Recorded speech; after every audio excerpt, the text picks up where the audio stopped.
কৃষ্ণ হরি বল সুদীগৌর ভক্তমণ্ডলী সকল ভক্তবৃন্দের আঙ্গারাতুল চরণে আমি কদমে শতকোটি দণ্ডবোধ প্রণাম ভক্তি গ্রহণ করবেন। হরে কৃষ্ণ। ভগবত মাধুর্য কথামৃত চ্যানেলের পক্ষ থেকে সকলকে জানাই সুস্বাগতম। আজকে আমরা আস্বাদন করব ভগবদ্গীতার সপ্তম অধ্যায় বিজ্ঞান যুগের মাধুর্য কথা। সর্বপ্রথম আমার অনুরোধ রইল আপনাদের কাছে সম্পূর্ণ ভিডিওটি শ্রবণ করার জন্য এবং পরবর্তী ভিডিও পেতে সাবস্ক্রাইব করুন। হরে কৃষ্ণ। এই অধ্যায়ের সার কথা হচ্ছে শ্রীকৃষ্ণ এবং তার শক্তি সম্পর্কে বর্ণনা। কৃষ্ণ তত্ত্ব বিজ্ঞান, ভগবান সম্বন্ধীয় জ্ঞান, ভগবানের চিন্ময় শক্তি কি জানা, জড়া প্রকৃতি কি, ভগবান জড়া প্রকৃতির অধীন নন, চারজন দুষ্কৃতিকারী, চারজন সুকৃতিবান ব্যক্তির কথা এই অধ্যায় বর্ণনা করা হয়েছে। জ্ঞানী ভক্তি হচ্ছে শ্রেষ্ঠ এবং ভগবত ভক্তি অত্যন্ত দুর্লভ। দেবদেবীর উপাসনা সম্পর্কে এবং জীবের মোহ এবং মোহ মুক্তি হওয়ার জন্য এই অধ্যায় বর্ণনা করা হয়েছে এবং জীব কিসের দ্বারা মোহাচ্ছন্ন হয় সেই সম্পর্কে এই অধ্যায় অভিনব তত্ত্ব প্রদান করেছেন। এই সপ্তম অধ্যায় হচ্ছে বিজ্ঞান যুগ। ষষ্ঠ অধ্যায় ভগবান বলেছিলেন, যিনি মদগত চিত্তে আমার বোঝানা করেন তিনি হচ্ছেন যোগী শ্রেষ্ঠ এবং কিভাবে করতে হবে এই অধ্যায় ভগবান বলবেন। বিশ্বাস শ্রদ্ধা আসে জ্ঞান থেকে, আর জ্ঞান লাভ না হলে ভগবান সম্বন্ধে সন্দেহ থাকতে পারে। তাই এই অধ্যায় তার শক্তি সম্পর্কিত দুর্লভ জ্ঞান স্বয়ং তিনি তার শুদ্ধ ভক্তির কাছে থেকে শ্রবণ করার মাধ্যমে এবং তার জ্ঞান লাভ করা, এর মাধ্যমে চিন্ময় জগতের সব কিছু জানা যায়। যোগী যিনি ভগবানের প্রতি সদা সর্বদা যিনি আসক্ত চিত্ত, ভগবানকে জানা যায় কৃষ্ণ বিষয়ক তত্ত্বের দ্বারা। ভগবান ও ভগবানের শক্তি জানাই হচ্ছে তত্ত্বজ্ঞান লাভ করা। সপ্তম অধ্যায়ের প্রথম শ্লোকে ভগবান বলছেন, ময়ি আসক্ত মনা পার্থ যুগম যুঞ্জ মদাশ্রয় অসংশয়ম সমগ্র মামম যথা গাইস্যসি তৎ শুনো। হে পার্থ, আমাতে আসক্ত চিত্ত হয়ে আমাতে মনোনিবেশ করলে আমাকে প্রাপ্ত হবে বা আমাকে জানতে পারবে। তো ভাগবত ভগবানকে জানার জন্য যে ভাগবতের প্রয়োজন, ভগবত ভক্তির পদ্ধতি, শাস্ত্রে সমূহ শ্রবণ করতে হবে, শাস্ত্রের কথা শ্রবণ করতে হবে, কৃষ্ণ সম্বন্ধীয় কথা শ্রবণের মাধ্যমে এই ভগবানকে জানার পদ্ধতি এই বার্তাটা প্রদান করলেন। কিভাবে জানবেন সে কথা তিনি বলছেন, শাস্ত্র জ্ঞান প্রয়োগ করবে, অনুভব করবে উপলব্ধির মাধ্যমে। শ্রীকৃষ্ণ অথবা তার ভক্তের কাছ থেকে হরি কথা কৃষ্ণ কথা শ্রবণ করা। আর শ্রবণ করা নববিধা ভক্তির মধ্যে প্রথম যে অঙ্গটাই হচ্ছে সেটা হচ্ছে শ্রবণ। শ্রবণ করো, কৃষ্ণ চিন্তা করো। ভাগবতে প্রথম স্কন্ধে দ্বিতীয় অধ্যায় 17-21 নং শ্লোকে সেখানে বর্ণনা করছেন এই যে শ্রবণের ভক্তির ধাপগুলো বলছেন। কৃষ্ণ অথবা ভক্তের কাছে কৃষ্ণ কথা শ্রবণ করা, গীতা ভাগবত হরিকথা কৃষ্ণ কথা শ্রবণ করা, নিরন্তর কৃষ্ণ কথা শ্রবণে যুক্ত ভক্তের হৃদয়ে সমস্ত কুলুষকে বিনাশ করতে হবে। কাম ক্রোধ লোভ মোহ মদ আদি এসবকে অন্তর্নিহিত করতে হবে। ভগবত তত্ত্ব জ্ঞান, ভগবান সম্বন্ধীয় জ্ঞান। সপ্তম অধ্যায়ের প্রথম শ্লোক থেকে তৃতীয় শ্লোকে বলছেন যে স্বয়ং ভগবান বলছেন যে গুরু পরস্পরায় অধিষ্ঠিত হয়ে সাধুগুরুর কাছ থেকে শ্রবণ করতে হবে। এটা পরিপূর্ণ জ্ঞান, যা জানলে আর বাকি থাকে না। এই জ্ঞান খুবই দুর্লভ, যা সরাসরি ভগবানের কাছ থেকে অবরোহ পন্থায় হাজার হাজার মানুষের মধ্যে কদাচিৎ কোনো একজন সিদ্ধি লাভ করতে পারেন। আর সেই সিদ্ধ ব্যক্তিদের মধ্যে কদাচিৎ একজন আমার এই ভগবৎ স্বরূপকে জানে, তত্ত্ব অবগত হতে পারে। তাহলে তত্ত্ব কি? ভগবদ্গীতার সপ্তম অধ্যায়ের 3 নং শ্লোকে সেই তত্ত্ব বলছেন। তত্ত্ব শব্দের তাৎপর্য হচ্ছে যে শ্রীকৃষ্ণকে ব্রহ্ম উপলব্ধির পরাকাষ্ঠ রূপ জানা। কেবল ভগবত ভক্তরাই ভক্তি যুগের দ্বারা পরমেশ্বর ভগবানকে জানতে পারে। ভক্তিতে তিনি প্রসন্ন হয়ে স্বয়ং তার কাছে নিজেকে তিনি প্রকাশ করেন। তিনি ভক্তের অধীন ভগবান, তিনি ভক্তের কাছে তিনি সদা সর্বদা তার সেই জ্ঞানকে তিনি প্রকাশ করেন। অধ্যায়ের 4 থেকে 12 নং শ্লোকে ভগবানের জড় এবং চিন্ময় শক্তি সম্বন্ধে তিনি বর্ণনা করছেন। সেটা হচ্ছে পরম তত্ত্ব সম্বন্ধীয় জ্ঞান, ভগবানের স্বরূপ, ভগবানের বিভিন্ন শক্তি বিশ্লেষণমূলক জ্ঞান, ভগবান বলছেন জলা প্রকৃতির কথা।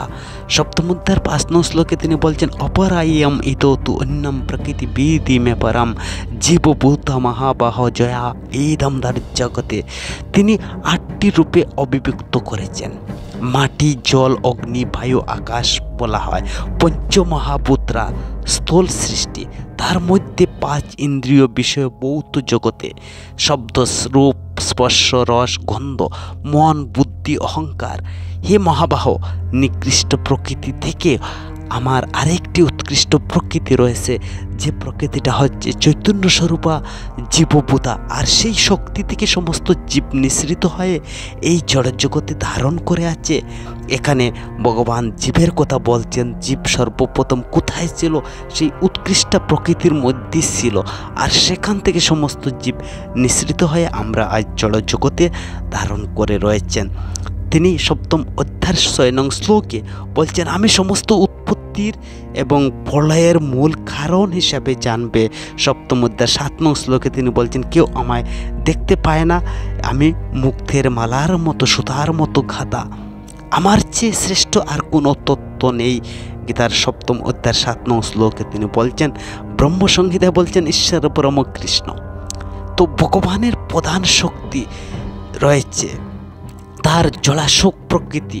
ভগবানের বহিরঙ্গা শক্তি হচ্ছে, তো বহিরঙ্গা শক্তি হচ্ছে জলা প্রকৃতি। 8টি উপাদান, 5টি স্থূল এবং 3 সূক্ষ্ম। 5টি স্থূল এবং 3টি সূক্ষ্ম, 5টি ইন্দ্রিয়, 10টি ইন্দ্রিয়, একটি হচ্ছে মহত্তত্ত্ব, সমান 24টি তত্ত্ব সেখানে বলছেন। বিভিন্ন পর্যায়ে জলশক্তির বা জীবশক্তির প্রকৃত মুক্তি হচ্ছে 3 বিষ্ণু, মহাবিষ্ণু জড় জগতের প্রকাশে যিনি মহত্তত্ত্ব সৃষ্টি করেন। গর্ভদাক্ষায়ী বিষ্ণু বৈচিত্র্যময় সৃষ্টি ব্রহ্মার প্রকাশ করেন, ব্রহ্মা তখন সেখানে প্রবেশ করেন।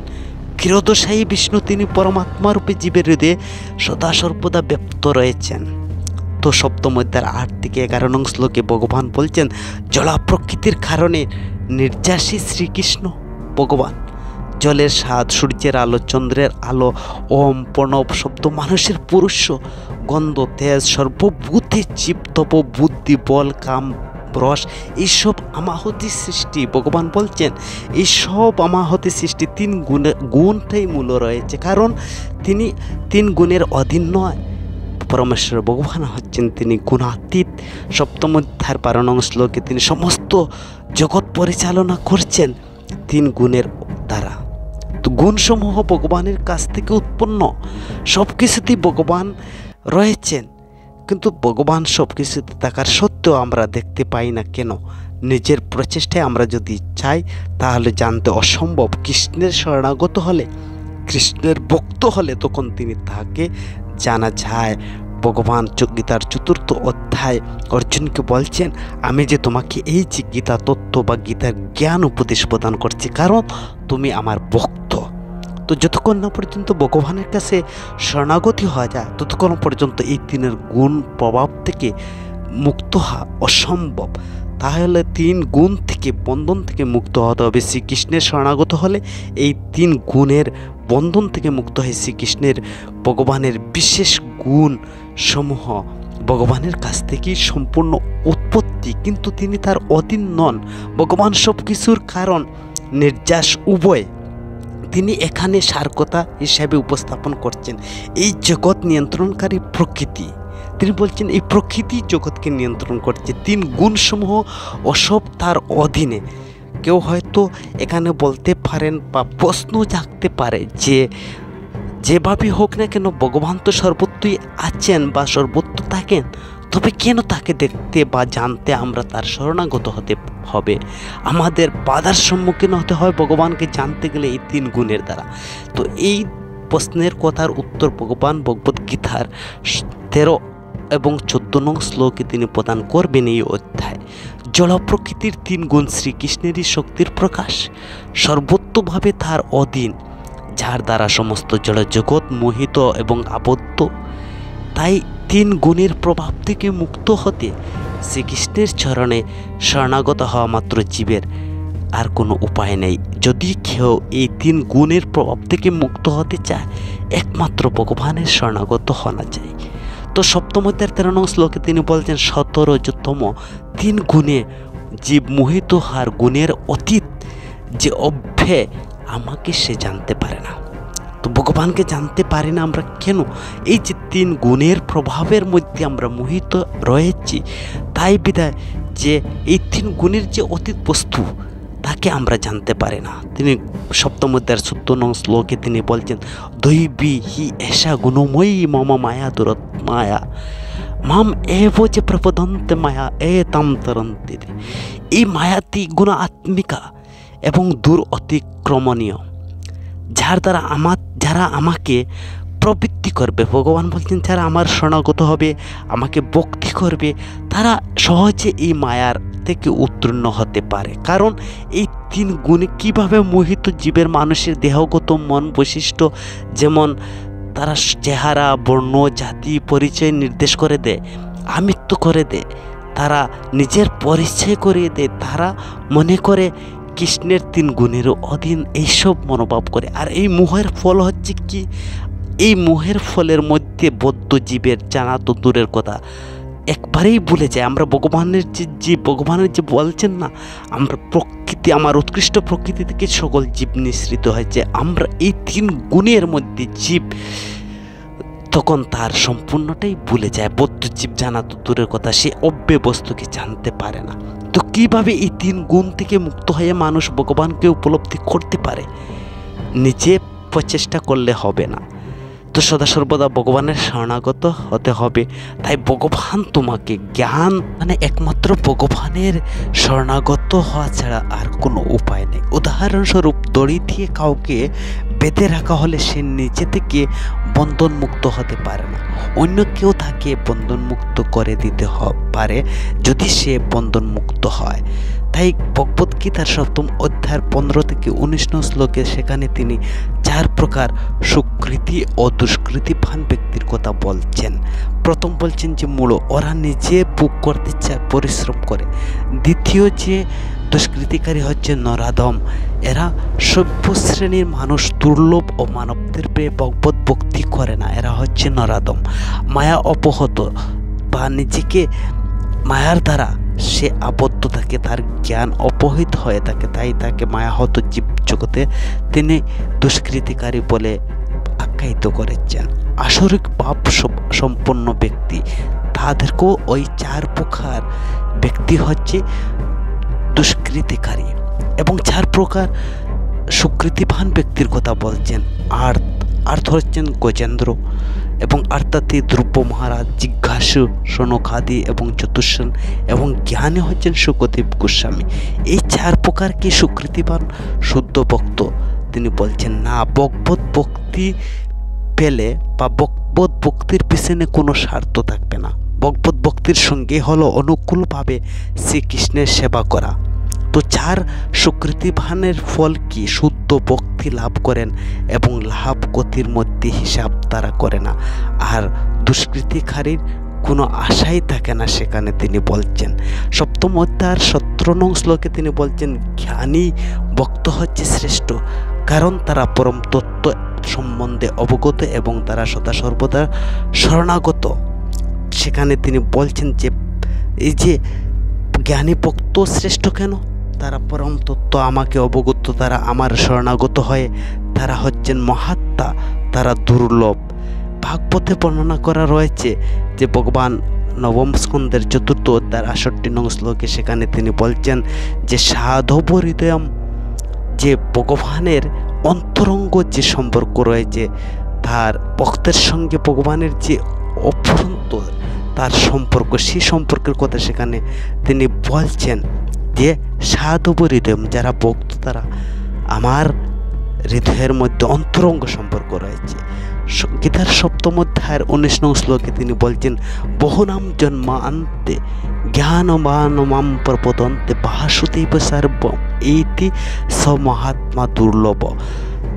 বহু জন্মের পরে তত্ত্বজ্ঞানী ব্যক্তি আমার কে সর্ব কারণের পরম কারণ বলে জেনে তারা আমার প্রতি শরণাগত হন।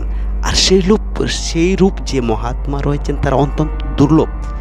তো দেখেন ভগবানের যে ভক্ত যারা, তারা অতি দুর্লভ বস্তু। ভগবান শ্রী গীতায় তিনি সপ্তম অধ্যায়ের 19 নং শ্লোকে বলছেন যে বহু জন্মের পর ভগবত ভক্তি সাধন করার ফলে, তার পারমার্থিক কর্ম অনুষ্ঠান করার ফলে জীব এই অপ্রাকৃত বিশুদ্ধ জ্ঞান প্রাপ্ত হয়। পারমার্থিক উন্নতির চরম লক্ষ্য হচ্ছে যে পরম পুরুষোত্তম ভগবান। পারমার্থিক উপলব্ধির প্রারম্ভিক স্তরে সাধক যখন ভোগ আসক্তি জড়বন্ধনে নিবৃত্ত করার চেষ্টা করে, তখন তার প্রবৃত্তি কিছুটাই নির্বিশেষবাদের প্রতি আকৃষ্ট থাকে। কিন্তু ক্রমে ক্রমে তিনি যখন উন্নতি লাভ করেন, তখন তিনি বুঝতে পারেন যে পারমার্থিক জীবনের অপ্রাকৃত ক্রিয়া আছে, তাকে বলা হয় ভক্তিযুগ। এটা বুঝতে হবে। তিনি পরম পুরুষোত্তম ভগবান শ্রীকৃষ্ণের প্রতি অনুরক্ত হন এবং তার শ্রীচরণ কমলে আত্মনিবেদন। এই অবস্থায় তিনি বুঝতে পারেন যে ভগবান শ্রীকৃষ্ণের কৃপাই হচ্ছে সর্বসার সর্বস্ব। শ্রীকৃষ্ণ হচ্ছেন সর্বকারণের পরম কারণ। এ বিশ্ব চরাচরে তার থেকে স্বাধীন স্বতন্ত্র নয়। তিনি বুঝতে পারেন এই জড়জগতের চিন্ময় বৈচিত্র্য বিকৃত প্রতিবিম্ব, এই সব কিছু পরমেশ্বর ভগবান শ্রীকৃষ্ণের সঙ্গে কোনো না কোনোভাবে সম্বন্ধযুক্ত। তাই তিনি বাসুদেব অথবা শ্রীকৃষ্ণের পরিপ্রেক্ষিত সব কিছু চিন্তা করেন। আর বাসুদেব শ্রীকৃষ্ণ সর্বত্র দেখার অভ্যাস পরম লক্ষ্য ভগবান শ্রীকৃষ্ণের প্রতি তার পূর্ণ সমর্পণ ত্বরান্বিত করে। আর এই প্রকার শরণাগত ভক্ত হচ্ছেন, ভগবান বলছেন যে তারা দুর্লভ, সদা সর্বদা তারা দুর্লভ। ছান্দোক্য উপনিষদে বলা হয়েছে নো বেভাচ নো চক্ষু আসে নো সুস্ত্রাণী। সেখানে বর্ণনা করছেন দেহের মধ্যে বাক শক্তি, দৃষ্টিশক্তি, শ্রবণ শক্তি, চিন্তা শক্তি আসল জিনিস নয়। প্রাণ শক্তি সমস্ত ক্রিয়াকলাপের কেন্দ্রবিন্দু। ঠিক সেই রকমভাবে ভগবান বাসুদেব পরম পুরুষোত্তম ভগবান শ্রীকৃষ্ণ হচ্ছেন সব কিছুর মূল এবং সত্তা। দেহের মধ্যে বাক শক্তি, দৃষ্টিশক্তি, শ্রবণ শক্তি, চিন্তা শক্তি আদি রয়েছে, কিন্তু এইসব যদি পরমেশ্বর ভগবানের সঙ্গে সম্বন্ধযুক্ত না হয়, তবে এগুলো কোনো গুরুত্ব থাকে না। আর যেহেতু বাসুদেব সর্বব্যাপক, সব কিছু হচ্ছেন বাসুদেব স্বয়ং, তাই ভক্ত কী করেন, তিনি পূর্ণ জ্ঞানে তিনি ভগবানের কাছে আত্মসমর্পণ করেন, যা ভগবদ্গীতার 7ম অধ্যায়ের 17 এবং 11 অধ্যায়ের 40 নং শ্লোকে সেখানে বলছেন যে বহু জন্মের পর তত্ত্বজ্ঞানী ব্যক্তি আমাকে সর্বকারণের কারণ জেনে আমাকে সে বোঝনা করে, আর সেই রকম ব্যক্তি হচ্ছেন দুর্লভ। তিনি 7ম অধ্যায়ের 20 থেকে 25 নং শ্লোকে সেখানে তিনি এই যে দেবদেবীর সম্পর্কে কথা বলছেন, তার ফল হচ্ছে ক্ষণস্থায়ী, এবং 24 থেকে 25 নং শ্লোকে নির্বিশেষ ব্রহ্মের উপাসনাকারীদের কথা বলছেন। জীবে মোহ এবং মোহমুক্তির উপায় হচ্ছে আমরা যে মোহগ্রস্ত হচ্ছি। 7ম অধ্যায়ের 26 নং শ্লোক থেকে 30 নং শ্লোকে ভগবান বলেছেন যে ভগবানের জড়স্বরূপে নয়, অতীত বর্তমান ভবিষ্যৎ তিনি অবগত, মায়ায় আবৃত করতে পারে না। জীবজগতে আমার আসার কারণটা কি? 7ম অধ্যায়ের 27 নং শ্লোকে তিনি বর্ণনা করছেন ইচ্ছা এবং দেশরূপের দ্বারা জীবের মোহাচ্ছন্ন হয়েছে। আমরা চিন্ময় জগতে ছিলাম, যা ভগবান পূর্বে শ্লোকে বলেছেন যে প্রকৃতি, উৎকৃষ্ট প্রকৃতি থেকে আমরা এসেছি। তার কারণ তিনি 7ম অধ্যায়ের 27 নং শ্লোকে তিনি বলছেন যে ইচ্ছা দেশরূপের দ্বারা জীব মোহাচ্ছন্ন হয়েছিল। জীবের প্রকৃত স্বরূপ ভগবানের দাস বা আমরা ভগবানের সেবক। তো আমরা মোহ হয়েছিল, মোহাচ্ছন্ন হয়েছে। মোহ কি? মোহ হচ্ছে যে মায়ায় নিয়ন্ত্রিত বশীভূত হলে কৃষ্ণের উপলব্ধি হয় না, তাকে মোহ বলে। আর মোহ হওয়ার কারণটা কি? এই যে ভগবত জ্ঞান না থাকায়। তো কে মোহমুক্ত হতে পারে? যিনি একমাত্র পরমেশ্বর ভগবানকে উপলব্ধি করতে পারেন, তিনি সেই মোহমায়া থেকে তিনি মোহমুক্ত হতে পারেন। তাই তো ভগবান বলছেন সেরকম ব্যক্তি হচ্ছেন সুদুর্লভ, যে তার ফল কি? ইচ্ছা এবং দেশরূপে দ্বন্দ্বভাব হয়, আর সেখান থেকে তার আমিত্ব বিস্তার করে নিজের ইচ্ছা পূরণ করার জন্য উদ্গ্রীব হয় এবং নিজেকে স্বতন্ত্র বলে মনে করে। আর এখান থেকেই ইচ্ছা এবং দেশের কারণে জীব এই জড় জগতে আসা। তো আমরা চিন্ময় জগতে ছিলাম, আর সেখান থেকে আমাদের ইচ্ছা এবং দেশ আমাদের হিংসা হয়েছিল, আমাদের বাসনা হয়েছিল। তো মোহগ্রস্ত হওয়ার প্রথম কারণটা হচ্ছে আমরা বাসনা করেছিলাম, আর দ্বিতীয় কারণ হচ্ছে আমরা ঈর্ষা বা হিংসা করেছিলাম, জীবের মূল দেশ করেছিলাম। তো দ্বিতীয়দের 27 শ্লোকে বলছেন ইচ্ছা দেশ সমুত্থানম দ্বন্দ্ব মহাভারতম সর্বভূতানি সম্মোহম স্বর্গ জানতে পরম তপ। এই দুইটি কারণে, ইচ্ছা এবং দেশের কারণে জীব এই জগতে আসা, আমরা চিন্ময় জগতে ছিলাম। 28 শ্লোকে তিনি বলছেন যে দৃঢ় নিষ্ঠা ভক্তির গুণ, সদা সর্বদা দৃঢ় চিন্তা করা। তো তিনি ধর্মনীতি অনুসারে তার ইচ্ছাদেশ মুক্ত হয়ে কর্ম করা, ভগবানের একমাত্র স্বতঃস্ফূর্তভাবে এবং ভগবানের প্রতি শরণাগত হয়ে সদা সর্বদা উত্তম রূপে ভগবানের উপাসনা করা, উত্তম মহৎ কৃপা প্রাপ্ত হওয়া। 29 শ্লোকে তিনি আরেক প্রকার ভক্তির কথা তিনি সেখানে বলছেন যে যারা জন্ম মৃত্যুর চক্র থেকে যে তারা মুক্তি হতে চায়, তারা অভিযান করে, তারা ব্রহ্মভূত স্তরে অবস্থিত হয়, তারা ব্রহ্মস্তরে, তাদেরকে ভক্ত বলা হয়। সপ্তম অধ্যায় 30 শ্লোকে সেখানে ভক্তগণ মৃত্যুর কালে তাকে জানতে পারে, তার কাছে ফিরে যান। যারা মৃত্যুর কালে ভগবানকে স্মরণ করে, ভগবানের চিন্তা করে, উপলব্ধি করে, তার প্রাণ ত্যাগ করে, আর সেই রকম ব্যক্তিরা, সেই রকম ভক্তরা যারা পূর্ণরূপে ভগবত চিন্তার দ্বারা, ভক্তির দ্বারা সদা সর্বদা কৃষ্ণের উপলব্ধি করে, ভগবানের চিন্তা করে, তখন তারা মৃত্যুকালে কৃষ্ণকে চিন্তা করে, কৃষ্ণকে স্মরণ করে, তারা ভগবত ধামে, ভগবানের ধামে তারা পৌঁছে যায়। ভগবান তিনি বলছেন যে মৃত্যুকালে আমার স্মরণ করে তারা পূর্ণরূপে আমার কাছে শরণাগত হয়ে তারা আমার ধামে প্রাপ্ত হয়, তাতে কোনো সন্দেহ নেই। তাই তিনি সেখানে তিনি বর্ণনা করছেন যে সমস্ত বুদ্ধিমান ব্যক্তিরা জরা মৃত্যু থেকে মুক্তি লাভের জন্য আমাকে আশ্রয় করে, যত্ন করে, তারা প্রকৃতপক্ষে ব্রহ্মপুত, কেননা তারা